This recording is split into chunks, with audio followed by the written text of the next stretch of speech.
자, 이번 시간에는 인간행동과 사회환경 중에 마지막 테마 하나로 묶었습니다. 그래서 사회환경에 대해서 살펴보겠습니다. 사회환경에 대해서는 체계 이론에서 체계 이론 일반, 물론 자세한 것은 실천 영역에서 제2교과에 가서 설명을 하겠습니다만은 여기는 체계 이론에서 일반 체계 이론은 실천 영역 2교과에 가서 설명할 거고, 사회 체계 이론, 생태 체계 이론, 그리고 구체적인 강론의 입장에서 가족, 집단, 조직, 지역사회, 문화에 대해서 모두 이 제2교과에 나오는 영역을 여기에서 다루게 됩니다. 그래서 먼저 일별하고 자세한 것은 2교과에 가서 진행을 하겠습니다. 자, 거기 사유체계 이론이 나와 있습니다. 사유체계 이론. 그 사유체계라고 하는 것은 그 1번에 2번에 있는 것처럼 사유체계의 구성, 부분들을 초월하여 하나의 특수한 전체 단위를 가지고 있는 사회조직의 모형이다. 그래서 그 정도만 보시되, 어쨌든 체계라고 하는 것은 구성 요소들 간의 관계를 가지고 설명을 하고 있는데, 자, 여러분들이 별표할 것은 2번에 있는 사유체계 이론의 전제 요건 또는 탈코트 파슨스가 제시한 바로 사유체계의 기능, 탈코트 파슨스의 사유체계의 기능, 사유체계의 기능. 그래서 여기는 탈코트 파슨스가 제시한 겁니다. 탈코트 파슨스가 제시한 걸로써 이것을 아질이라고 이렇게 우리가 암기를 합니다. 그 사유체계, 어떠한 사유체계도 기능을 보면 먼저 아답테이션, 영어를 보자고 하는 것은 모든 사유는 사회 변동에 대한 적응 기능을 수행을 한다. 적응 기능을 수행을 한다. 두 번째, goal attainment. goal attainment. 목표 달성 기능을 수행을 한다. 그리고 integration. 모든 사유체계는 통합 기능을 수행을 한다. 그리고 latent pattern. maintenance라고 하는 유형 유지, 잠재된 기능의 유지 기능, 맞으면 유형 유지 기능, 현상 유지 기능을 수행을 한다. 그래서 이 머리말을 가지고 아질로 이렇게 어떠한 사유체계도 이러한 기능을 수행한다라고 설명을 했습니다. 그래서 사유체계의 위계를 파슨스는 사유체계의 위계를 역시 이것도 탈코트 파슨스가 제시한 걸로써 위계로서 설명한 것이 첫 번째가 문화체계, 그리고 사회체계, 다음에 인격체계, 그리고 행동적 유기체의 개념으로 이렇게 위계를 잡았습니다. 문화체계라고 하는 것은 그 사유체계 중에 가장 최상위의 가장 포괄적인 이러한 삶의 방식과 같은 것을 문화체계라고 그러고, 그리고 사유체계라고 하는 것은 실제 그 사유를 운영하는 운영 시스템을 사유체계라고 해서 운영 시스템. 인격체계라고 하는 것은 존재하는 구성원들의 품성처럼 역할 담당 또는 역할 담당 태세 등을 인격체계라고 하고, 행동적 유기체는 존재하는 것들. 거기 보면 인간의 생명체, 예비자원 이런 개념으로 우리가 설명해서 이렇게 위계를 설정을 했습니다. 자, 이것도 봐주시고, 다음에 거기 보면 체계의 주요 기능이 나와 있습니다. 체계. 그래서 체계에 대해서는 여러 가지가 나왔지만 과정적 특성, 구조적 특성, 역동적 특성 이런 식으로 체계의 특성.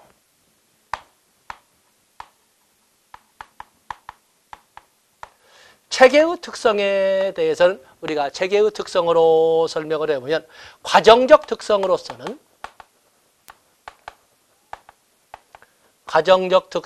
역시 뭐니 해도 투입, 그리고 전환, 그리고 산출로 이렇게 설명할 수 있지 않겠습니까? 투입, 전환, 산출로 설명할 수가 있습니다. 그리고 이것이 다시 되돌려가는 이러한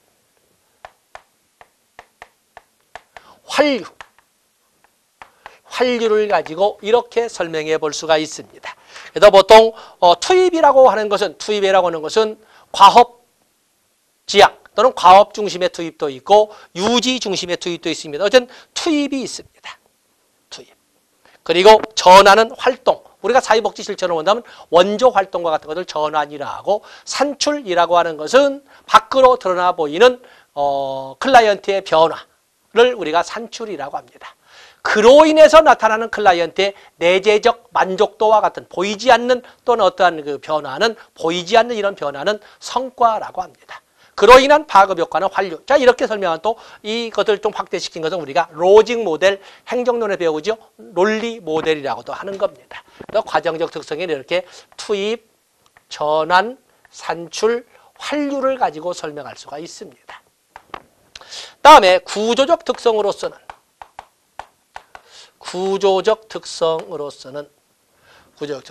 이 체계는 체계의 최유각선 보이지 않는 관념의 선, 체계의 존재성을 설명하고 있는 관념의 선을 우리가 경계라고 합니다. 경계. 여기에는 바로 우리가 경계와 보이지 않는 관념의 선, 불가시적인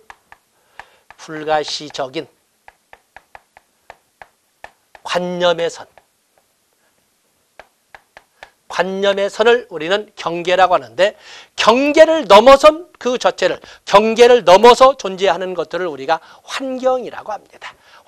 환경과의 상호작용성이 있느냐 없느냐를 가지고 개방체계와 그리고 개방체계와 폐쇄체계로 이렇게 설명해 볼 수 있는 겁니다. 그래서 환경과의 상호 교류가 있느냐 없느냐, 뭐 기본 존재가 그렇습니다. 환경과의 상호 교류가 있느냐 없느냐를 가지고 설명할 적에는 우리가 그것을 개방체계, 폐쇄체계로 나누는 특징이 되겠습니다. 바로 이것을 구조적 특성이라고 합니다. 뭐 기본적인 것이고. 다음에 역동적 특성. 역동적 특성에는 이 모든 체계라고 하는 것은 엔트로피와 네겐트로피가 존재를 합니다. 엔트로피와 네겐트로피. 네가티브 엔트로피죠. 안 써도 되겠지요. 네겐트로피. 뭐 아주 잘 나오는 영역 아니겠습니까? 언젠가는 사라지는 것을 알면서 그냥 사라지는 것을 그대로 방치하는 것. 바로 이런 언젠가는 사라지는 소멸, 소실, 붕괴. 뭐 이런 등으로 설명하는 것은 엔트로피. 모든 체계는 언젠가는 사라진다고 봅니다. 그에 비해서 네가티브 엔트로피는 사라지는 것을 최대한 막고 오히려 발전적으로 이렇게 커나가는 것을 네겐트로피라고 설명을 합니다. 그렇기 때문에 폐쇄 체계는 있는 자원만 가지고 환경과의 상호교류 없이 계속 있는 자원만 가지고 돌리기 때문에 반드시 엔트로피가 존재를 합니다. 그러나 개방 체계는 외부 환경과 상호작용을 외부 환경과 상호교류를 하면서 운영에 필요한 자원이나 에너지를 유입하고 운영에 방해가 되는 쓰레기 등을 밖으로 배출함으로써 보다 나은 발전 방향으로 진행을 하기 때문에 엔트로피가 있을 수도 있겠지만 네겐트로피도 같이 존재를 합니다. 그렇기 때문에 여기 개방체계는 엔트로피도 있지만 네겐트로피도 간지어져. 폐쇄체계는 엔트로피만 존재를 합니다. 자, 이런 것. 또 그런가 하면은 역동적 성격은 혼론도 있습니다. 혼론. 역동적 성격의 혼론이라고 하는 것은 체계라고 하는 것은 부분인 듯 하면서도 전체이고 전체로서 하나인 것 같으면서도 일부분에 불과한 양면성을 가지고 있다는 것을 코스틀러가 말한 것처럼 혼론적 성격이라고 합니다. 또 그런가 하면은 이 역동적 성격에는 안정상태. 일정한 상태를 유지하고 있는 것은 안정상태라 하고 이를 이렇게 안정상태를 이끌어가기 위해서 에너지를 소비하려는 경향성을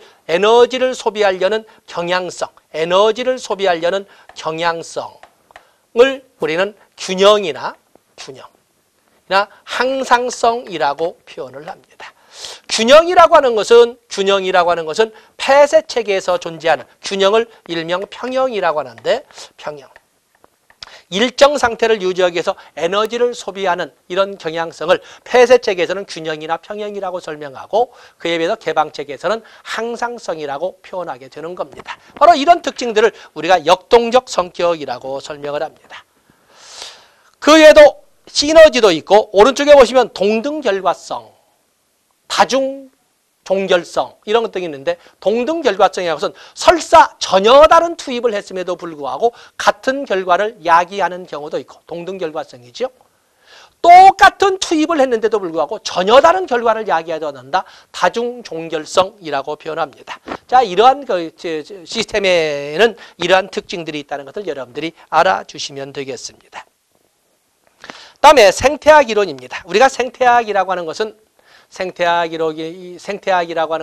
우리가 사례 관리에서도 이제 배우게 되겠습니다만은 환경과 개체와 환경, 클라이언트와 환경과의 상호 작용성을 전제로 한 이론 전개를 생태학이라고 합니다. 그 때문에 상호 작용성입니다. 환경과의 상호 작용성. 옛날에는 인간이 환경에 미치는 영향력 또는 환경이 인간에 미치는 영향력, 환경이 인간에 미치는 영향력은 행동주의 심리학을 가지고 설명하는 것이고 그에 비해서 인간과 환경과의 상호 교류를 가지고 설명하는 것은 인지론적 접근을 가지고 해볼 수 있는 거거든요. 바로 이것이 생태학 이론입니다. 때문에 생태는 상호 교류란 단어를 가지고 다른 단어 보시되 여러분에게 출제 대비로 설명할 수 있는 것은 73쪽에 있는 브롬펜 브레너가 제시했던 생태 체계를 말합니다. 생태학 또는 생태체계 이론 그러면 뭐니 브롬펜 브레너 또 그러면 심리 사회 모형 심리 사회 모형의 변형된 모형으로 생활 모형 뭐 오늘날에는 다 생태체계 모형을 다 모든 이론에 실천 모형에 다 적용을 하고 있습니다만은 여러분이 그중에 발표하실 것은 브롬펜 브레너가 제시한 생태체계입니다. 자, 브롬펜 브레너가 제시한 생태체계에는 자 여러분 교재 박스로 나와 있지요. 브롬펜 브레너는 생태체계를 미시체계, 중간체계, 엑소시스템에서 의체계, 또 거시체계, 또 시간체계 등으로 나눴습니다. 미시체계라고 하는 것은 클라이언트와 직접적 접촉을 통해서 영향을 행사하는 환경은 미시체계라고 부릅니다. 어린 시절에는 엄마나 양육자가 될 것이고 점차 그 양육의 범위가 가족 또는 친인척 또는 또래 집단 이런 식으로 바뀌면서 확대가 되어 가겠습니다. 직접적 접촉을 통해서 영향을 미치는 것은 미시체계. 그에 비해서 2개 이상의 미시체계가 서로 연관성을 가지고 주고받는 이런 관련성이나 연관성은 중간체계라고 합니다. 중간체계가 가장 출제가 잘 되는 거죠. 그에 비해서 클라이언트와 직접적 관련성은 없는데 부모나 다른 미시체계를 거쳐서 영향력을 행사하는 것은 엑소시스템에서 외부체계 또는 외체계라고 합니다. 그에 비해서 거시체계라고 하는 것은 모든 체계에 영향력을 행사하는 모든 체계에 영향력을 행사하는 최상위의 포괄적 환경의 개념은 거시체계라고 합니다. 그에 비해서 시간관념을 가지고 바라볼 수 있는 환경, 전통과 같은 이런 시간관념을 가지고 바라볼 수 있는 환경 또는 출생순위 이런 것 등은 시간체계라고 설명할 수가 있습니다. 자, 그래서 여기 브롬펜 브레너가 제시했던 생태체계에서 그 박스 내용을 가지고 한 문제가 출제된다고 보시면 됩니다. 그중에 가장 잘 나왔던 것이 중간체계라는 것을 명심하시면 됩니다. 특히 생태학 체계에서는 강조하는 것이 적합성이나 적응, 또 스트레스, 그에 대한 대처 반응, 그래서 스트레스와 대처 이런 것 등이 강조된다는 것을 알아주시면서 적합성, 적응, 또 스트레스, 대처 그 전 정도를 여러분들이 좀 시험 전에 읽어봐 주시면 되겠습니다.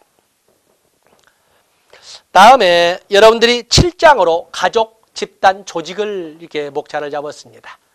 가족, 집단, 조직이라고 하는 것은 결국에 제2과목 이 실천론과 실천기술론에서 다룰 영역입니다.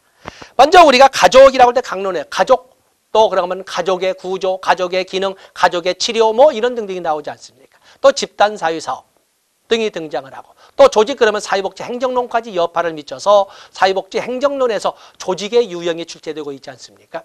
바로 이제 거기에 기초이론입니다. 자, 가족이란 뭘까? 가족이란 뭘까라고 할 때 가족이라고 하는 것은 건강가정기본법 2004년도에 제정되어서 2005년부터 시행된 건강가정기본법에 보면 혼인, 혈연, 입양을 통해 맺어진 2사람 이상의 집단을 가족이라고 합니다. 혼인, 혈연, 입양을 통해서 맺어진. 때문에 이 가족을 여러분들이 모르는 건 아닌데 가족은 쿨리의 집단 분류로 본다면 쿨리는 집단을 대면 접촉성의 유형을 따라 접촉 방식에 따라서 1차 집단과 2차 집단을 나누는데 가족은 직접적 대면적 접촉을 통해서 이루어지는 거거든요. 그렇기 때문에 가족은 1차 집단에 속합니다. 그래서 여러분들 페이지를 넘어가 보시면 가족이란 다양한 용어를 쭉 설명했는데, 자, 여러분들이 보시되 8번에 보시면 가족은 개인과 사유를 이어주는 환경과의 상호작용의 산물이다라고 이렇게 설명을 했습니다. 거기 가족의 기능 나와 있지요. 쭉 읽어보시고, 다음에 하단부에 보면 가족의 유형이 나와 있는데, 여러분들이 가장 일반적으로 알고 있는 확대가족이나 핵가족, 확대가족이라고 하는 것은 부모와 기혼의 자녀가 같이 사는 가족은 확대가족이라고 합니다. 손자, 손녀가 있어야만이, 꼭 3세대가 되어야만이 확대가족은 아니고, 혼인을 통해서 맺어진 구조가 두 번, 부모가 혼인을 통해서 부부가 되었고, 또 자녀 세대도 혼인을 통해서 부부가 되기 때문에 소위 부모 세대와 기혼의 자녀 세대가 같이 사는 가족은 확대가족, 부모와 미혼의 자녀들이 같이 사는 세대는 핵가족이라고 합니다. 여기에는 수정 핵가족도 있고 수정 확대가족도 있습니다. 수정 확대가족이라고 하는 것은 부모 세대와 기혼의 자녀 세대가 같이 살지는 않지만 가까운 곳에 같이 사는 거나 다름없이 같은 동의 층수만 달리 독립해서 살면서 사실은 식사나 교류를 평상시에 옛날 대가족처럼 왔다 갔다 하는 그런 것은 수정 확대가족이라 하고, 우리가 조부모의 역할로 본다면 대리부모형과 같은 경우는 대표적인 수정 확대가족입니다. 그에 비해서 수정 핵가족이라고 하는 것이 말로 나오지 않지만 보편적인데, 보통 주소는 한 집에 다 있으나 직장 때문에 아니면 군대 때문에 아니면 무슨 문제 때문에 다 원룸 생활하고 하면서 실제 생활은 각자 따로 하는, 이런 것은 수정 핵가족의 개념으로 설명할 수가 있습니다. 그 외에도 한부모 가족, 개부모 가족, 또 노인 가족, 혼합 가족 이런 등등도 쭉 나와 있는데, 딩크족이나 또는 통크족, 듀크족에 대해서도 여러분들이 한 번쯤 언급해 오시라고 제가 같이 포함을 시켰습니다. 9번, 10번, 11번에 이렇게 언급을 해놨죠. 보시고. 그다음에 가족의 하위체계는 부부 하위체계도 있고 부모 자식 하위체계도 있고 형제 자매 하위체계로 또한 혼론적 성격에 의해서 이렇게 나눠볼 수도 있습니다. 그다음에 가족의 경계, 개방형, 폐쇄형 쭉 나오면 거기 보시고, 가족의 경계에는 다음 페이지 넘어가 보시면 밀착된 경계선, 유리된 경계선, 분명한 경계선, 명확한 경계선이 나와 있지 않습니까? 밀착한 경계선은 서로가 아주 밀접한 심리적으로 그야말로 아주 밀접하게 밀착되어 있는데, 문제는 결속력이 강하다는 특징은 있으나 자아 분화가 좀 어려운, 또 타방에 대한 의존성이 좀 강하게 나타나는 이런 문제가 있습니다. 그로 인해서 문제가 발생할 수도 있는 거거든요. 그래서 이러한 밀착된 경계선으로 인하여 발생한 문제를 해결하기 위해서 명확한 경계선의 확성, 가족 구조의 재구조화란 말을 통해서 경계선의 명확화를 강조했던 것이 바로 미누친이 제시했던 미누친의 구조적 가족 치료 모델이 되는 겁니다. 그다음에 유리된 경계선, 말로는 자유분방하고 각자의 뜻에 따라서 간섭하지 않고 독립적으로 생활한다고 하지만 가족의 법적 근거만 잘못 있다 보니 남남처럼 살아가는 것은 유리된 경계선이 되겠어요. 가족이라고 다른 사람이 불러줄 뿐이지 자기들은 가족이라는 개념을 갖지 못한 경우도 있습니다. 좋게 보면 독립성, 나쁘게 보면 남남처럼 살아가는 것을 유리된 경계선이라고 하는데, 이것도 역시 마찬가지로 미누친의 구조적 가족 치료 모델을 통해서 경계선의 명확화를 통해서 치료할 수 있다고 보는 겁니다. 가장 바람직한 것은 명확한 또는 분명한 경계선이 되겠다, 이렇게 보시면 되겠습니다. 다음에 집단에 대해서는 우리가 역시 이 과목에서 사회복지 실천 영역에 가서 집단에 대해서 볼 겁니다. 그래서 집단에 대해서는 여기는 굳이 공무원 시험을 준비하는 분이 아니시라면 크게 토니스의 분류라든지 쿨리의 분류, 썸너의 분류 이런 것까지는 설명하지 않겠습니다만은, 적어도 집단의 특성이나 집단에 있어서 집단의 특성이나 집단 사회사업의 유형, 사회적 목표 모델, 또 치료 모델, 또 그런가 하면 상호작용 모델 이런 등등에 대해서는 여러분들이 꼭 가지고 가셔야 되겠고, 집단의 유형 언제나 나온다고 봐야 되겠죠. 자, 여기에서는 그냥 토니스의 분류와 쿨리의 분류를 했지만 여러분들은 실천 영역에 가서 볼 수 있는 것처럼 그 옆에 토니스의 분류와 쿨리의 분류 옆에다가 여러분들은 뭘 적어 놓냐면 거기에다가 과업 집단과 치료 집단을 이렇게 적어 주시면 되겠습니다. 목적에 따라서 무엇을 목적으로 하는 집단이냐라고 할 적에 집단의 과업안수를 위해서 만들어진 집단은 과업 집단. 무슨 팀이라든지 타스크포스라든지 이러한 매트리스 조직이라든지 이런 것들은 보통 우리가 과업 집단이라고 합니다. 그에 비해서 집단 구성원의 문제 해결이나 집단 구성원의 욕구 충족을 위해서 만들어진 집단은 치료 집단이라고 하는데, 치료 집단의 종류는 여러분들 잘 아시는 것처럼 저도 1급을 하시니까 뭐 지지 집단이나 교육 집단, 성장 집단, 뭐 치료 집단, 치유 집단이라고 하죠. 또 사유화 집단 등도 있고, 지지 집단과 유사하면서 사회복지사의 역할을 가지고 구분하는 자조 집단도 생각해 볼 수가 있습니다. 그래서 여기에는 트니스와 굴리만 했지만 실질적으로 우리에게 출제되는 것은 바로 과업 집단과 치료 집단이 출제된다는 걸 알아주시면서 떠올려서 같이 채워주시고 이 교과에서 보도록 하겠습니다. 다음에 페이지를 넘어가 보시면 조직이 나와 있는데, 조직에 대해서는 사회복지 행정론에서 다뤄지는 문제입니다. 조직. 집단과 조직의 분류를 가지고, 집단과 조직에는 공통점도 있지만 차이점도 있지요. 그걸 보시면서 집단의 유형, 바로 여기가 행정론에서 한 문제가 나눠질 그런 영역이 되겠어요. 그래서 파슨스의 분류도 있고 카츠와 칸의 분류도 있고, 또 그러면 누구를 수혜자로 할 것이냐라고 해서 블로우와 스카트의 분류도 있고, 또 지배와 복종을 기준으로 해서 나눠진 에치오니의 분류도 있습니다. 파슨스와 카츠의 분류는 영어 번역, 원어의 번역은 달리했지만 보통 4가지로 나누되 유사성을 가지고 있습니다. 정치적 조직, 경제적 조직, 그렇죠? 그리고 현상 유지 조직, 표현은 달리하지만 3가지는 공통점으로 합니다. 하나씩만 달리게 되겠는데, 탈코트 파슨스가 제시한 분류에서는 통합 조직을 제시를 했고, 그리고 카츠와 칸이 제시한 분류에서는 적응 조직을 제시했다는 것을 여러분들이 분류를 해 주시면 됩니다. 별표할 것은 탈코트와 거기 보면 탈코트 파슨스와 카츠와 칸도 중요하지만 그에 못지않게 그보다 더 중요한 것은 바로 블로우와 스커트의 누구를 수혜자로 할 것이냐 하는 분류입니다. 거기다 중요 표시하시고 넘어가시면 됩니다. 거기 보면 공익 조직도 있고, 또 그런가 하면은 사업 조직도 있고, 또 봉사 조직, 서비스 조직이라고도 하지요. 또 그러면 호혜 조직도 있습니다. 그중에 사회복지 조직은 어디에 가까운 조직일까라고 하는 것인데, 누구를 수혜자로 하느냐라고 볼 적에 특정 범주의 클라이언트만을 대상으로 한다는 봉사 조직에 또는 서비스 조직의 사회복지 조직은 포함이 된다라고 봐야 된다라는 것을 여러분들이 숙지를 해 놓으시면 되겠습니다. 그다음에 지역사회는 2교과 3영역의 지역사회 복지론의 영역이 되겠죠. 그렇기 때문에 지역사회 복지론에서 보면은 지역사회가 뭐냐라고 할 적에 보통 지리적 지역사회와 기능적 지역사회를 나눈다 해서 개념 정리를 했고, 그리고 지역사회의 기능을 길버트와 스펙트의 개념 분류에 의해서 지역사회의 제도와의 기능을 가지고 연결시키는 걸로써 제도와 기능으로, 먼저 여기는 기능으로 설명했지 않습니까? 그 때문에 지역사회는 수없이 많은 기능이 있지만 몇 가지 예로 들어보면 사회통제 기능도 있고, 또 사회통합 기능도 있고, 또 사회화 기능도 있고, 경제 기능도 있고, 또 그러면 사회연대나 상부상조 기능도 있다.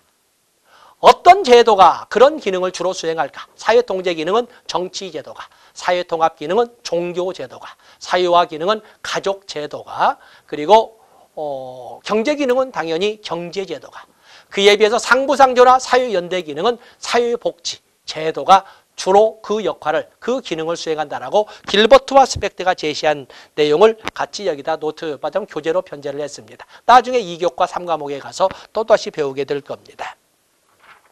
다음에 우리가 문화를 보게 된다면, 문화라고 하는 것은 아까 탈코트 파슨스가 제시한 것처럼 문화라고 하는 것은 최상위의 포괄적 체계를 말합니다. 최상위의 포괄적 체계. 때문에 문화를 뭐라고 설명할까라고 하는데 학자들마다 다양한 정의가 있지만 보통 우리는 닌턴의 정의라든지 또는 테일러의 정의라든지 로이의 정의를 쓰는데, 공동체 구성원들이 공유하는 삶의 방식 또는 단순하게 표현할 수 없는 복합적인 전체, 이런 개념으로 문화를 정리를 하고 있습니다. 그래서 거기에 보면은 문장을 길게 했던 복합적인 전체, 테일러 건 나와 있지요. 또 그러면 공동체 구성원들이 공유하는 생활 양식, 다 페이지 넘어가면 생활 양식이다 이렇게 되어 있는데, 그냥 생활 양식도 아니고 공유하는 생활 양식. 그렇게 해서 여러분들은 문화의 유형을 개념을 하게 돼 문화의 유형을 물질 문화와 정신 문화로 나눠보기도 하고 보편 문화, 또 특수 문화, 선택 문화로 나눠보는데 특히 물질 문화와 정신 문화에 대해서 여러분들이 기본적으로 가지고 가셔야 됩니다. 다음에 문화에 관련된 용어로서는 거기 보면 이 두 번째에 문화 변용이란 말이 나와 있습니다. 문화 변용이란 말은 이게 사회복지 쪽에서 있겠습니다만 문화 변용이란 말보다 많은 책에서는 문화 접변이란 말을 씁니다. 두 개 이상의 변화가 상호 접촉을 통해서 서로에게 영향력을 행사하는 것을 문화의 접촉을 통한 변화에서 문화 접변이라 하고 여기서는 문화 변용이라고 설명을 했습니다. 다음에 문화 전개라고 하는 것은 문화의 전달 계승입니다. 문화의 전달 계승. 이 문화의 전달 계승은 하나의 문화의 전달 계승을 사회화의 개념으로 쓴다는 것도 알아주시고, 그다음에 문화 지체. 물질 문화의 발달 속도나 변화 속도는 대단히 빠른데 그에 대한 분석의 과정을 거쳐야 되는 정신 문화나 가치 문화는 그 속도가 더딜 수밖에 없습니다. 바로 물질 문화의 발달 속도를 따르지 못하는 물질 문화의 발달 속도를 정신 문화가 따르지 못함으로 인하여 발생하는 사회생활의 장애나 문화 변화상의 장애를 문화 지체, 컬처럴 렉이라고 합니다. 그래서 여기 문화 지체는 5급원에 의해서 제시가 된 이 내용이 되겠습니다. 그래서 적어도 여러분 문화 변용, 또 문화 전개, 문화 지체라는 것을 꼭 알아주시고, 바로 이 문화의 변화, 문화라고 하는 것은 공동체 구성원들이 공유하는 삶의 방식이라고 하지 않았습니까? 근데 문화라고 하는 것은 특징에 보시는 것처럼, 특징에 있는 것처럼 문화는 끊임없이 변화하는 3번 역동성을 가지고 있습니다. 그 문화는 문화 구성원들에게 문화가 요구하는 문화에 알맞은 생각이나 행동을 해줄 것을 요구를 하게 되는데 그것을 문화가 갖는 압력이나 또는 문화가 갖는 기대라고 해서 문화 기대라고 합니다. 오른쪽 하단부에 보면 문화가 구성원들에게 갖는 압력이나 이 기대를 문화 기대라고 하는데 그 대부분 사람들은 그 문화가 갖는 압력이나 기대에 따라서 생각하고 행동을 하는데 바로 그런 보통 사람들을 우리는 평균인이라고 하는데 그를 따르지 못하고 어긋장 나는 일부 사람들이 있습니다. 바로 그것을 우리는 주변인이라고 한다. 주변인. 주변인들의 삶의 질은 낮을 수밖에 없고 언제나 스트레스를 받게 되는데 그렇기 때문에 교육이나 사회복지 실천이라고 하는 것은 주변인의 입장에서 겉도는 사람들을 평균인의 입장으로 끌어당기게. 그게 바로 물질적 구조인 빈곤일 수도 있고 아니면 어떠한 그 욕구 불충족으로 인한 정서적 문제도 있을 수 있고 아니면 교육으로 인한 지적 부재가 될 수도 있고 하는 거거든요. 어떠한 영역으로든 겉도는 주변인들을 평균인으로 끌어들이기 위한 개입이라고 설명할 수 있는 것을 우리는 교육이나 사회복지 실천이라고 할 수가 있는 것입니다. 그래서 거기 보면 문화 기대 개념 보시면서 페이지 넘어가시면 평균인과 주변인의 개념을 정리를 했습니다. 다음에 베리가 제시한 문화 적응 모형이 역시 또 기대되는 출제 예상 문제가 되겠죠. 문화 적응의 유형을 베리는 본래의 원문화와 현재 살고 있는 주류 문화의 관계를 가지고 설명하되 주류 문화를 중심으로 설명을 했어요. 살아가면서 주류 문화에 적응을 하면서 주류 문화에 적용을 하면서 고유 문화는 멀리하는 이런 문화 적응 유형은 주류 문화를 중심으로 할 때 동화 모형이라고 합니다. 그에 비해서 현재 살고 있는 주류 문화는 거부하면서 옛날 내가 살던 고국이나 고향의 문화만을 고집하는 이러한 문화 적응 모형은 분리 모형이라고 합니다. 특히 서양에서 이슬람권이라든지 이런 정도들이 자기 고국이나 자기 본래의 토착이 아니라 본래의 문화는 유지하면서 현재 살고 있는 현지의 문화를 거부하는 이런 모습을 보였는데 분리 모형입니다. 주류 문화, 살고 있는 곳의 문화를 받아들이면서 그리고 고국의 문화도 그대로 전통을 이어가는 이런 것은 바로 통합 모형이라고 합니다. 그런데 고유 문화도 거부하면서 주류 문화에 있어서도 관심을 두지 않는 것은 결국에 이쪽은 겉도는 거기 때문에 주변화 문화라고 합니다. 주변화 모형이라고 합니다. 그래서 먼저 여러분들은 이 문화 적응 모형, 베리의 모형을 할 때에는 주류 문화를 중심으로 해서 주류 문화를 받아들인다, 주류 문화를 중심으로 받아들인다, 동화 모형이나 통합 모형입니다. 근데 주류 문화를 중심으로 받아들이면서 본래의 고국의 문화를 멀리하는 것은 동화 모형이고 고국의 문화도 그대로 간직하는 것은 통합 모형이라고 합니다. 주류 문화를 멀리하는 데는 분리 모형과 주변화 모형이 있는데, 분리 모형은 주류 문화도 멀리할 뿐만 아니라 주류 문화는 멀리하지만 고국의 문화는 그대로 간직하는 것은 분리 모형. 주류 문화도 거부하면서 고국의 문화도 관심이 없는 이런 것은 주변화 모형이라고 설명을 합니다. 여기서 역시 한 문제가 출제될 걸로 보고 있습니다. 자, 이렇게 해서 이번 시간에는 세 문제 영역으로 설명을 했습니다만 사회환경, 체계란 이름으로 사회환경의 강론을 이렇게 살펴봤습니다. 자, 이렇게 해서 우리는 인간행동과 사회환경을 좀 마감을 짓고, 좀 예상외로 좀 시간을 길게 잡았습니다. 그래서 인간행동과 사회환경을 마감을 짓고 다음 시간에는 이 제1교과 제2영역 사회복지 조사론으로 접근하도록 하겠습니다. 고맙습니다.